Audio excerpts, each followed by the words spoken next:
रहीम अस्सलाम वालेकुम। खुश रहें, आबाद रहें, पाक परवरदिगार आलम मोहम्मद व आले मोहम्मद के सदक़े में आपके रोज़ी रिज़्क़ में बरकत और इजाफ़ा अता करें। यहाँ पे मैं जो रेसिपी आपसे शेयर करने लगी वो है आज इमली और ख़ुरबानी की चटनी। इमली और ख़ुरबानी की चटनी बनाने के लिए मैंने आधा पाव के करीब इमली ली है, जिसका मैंने ये पल्प वगैरह बना के रख दिया है।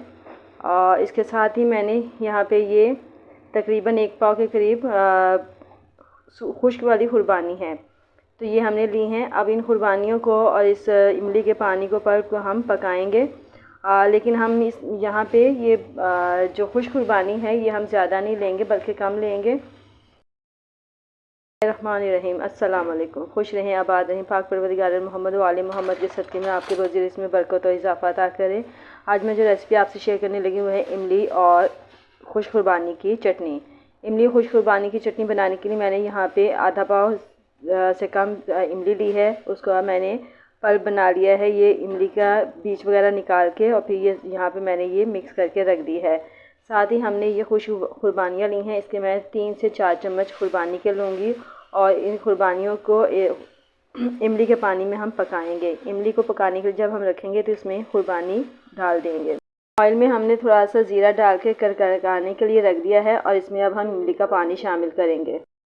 या ख़ुरबानी को मैंने गर्म पानी में भिगो के रख दिया है। ये थोड़ी सॉफ्ट होंगी तो इनको हम ग्राइंड कर लेते हैं, फिर हम इमली के पल्प में इसको शामिल कर देंगे।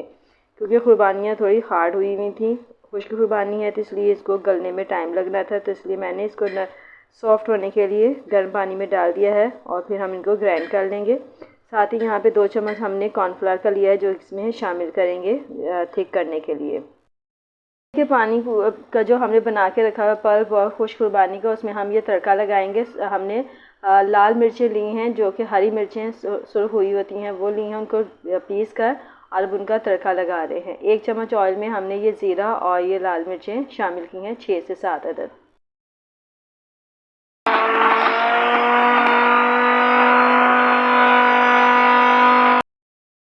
खुश्क ख़ुरबानी को ग्राइंड कर रही हूँ उसी गर्म पानी में जिसमें हमने भिगो के रखी थी, उसी में ही हम इसको ग्राइंड करेंगे।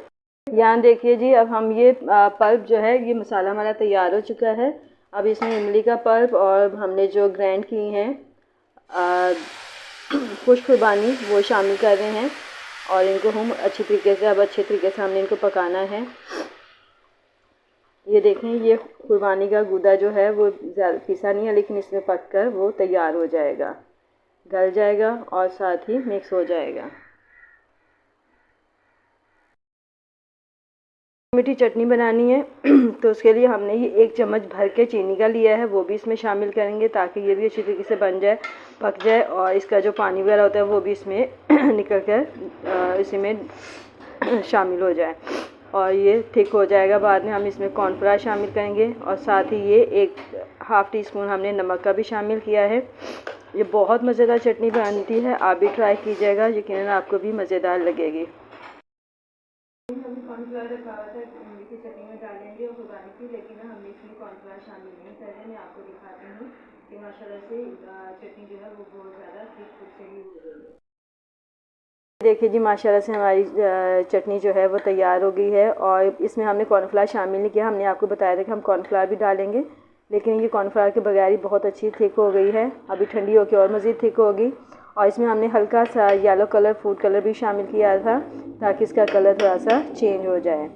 तो यकीनन आपको हमारी ये रेसिपी पसंद आई होगी। अब आइंदा आने वाली वीडियो के लिए हमें इजाज़त दीजिए। खुदा हाफिज़।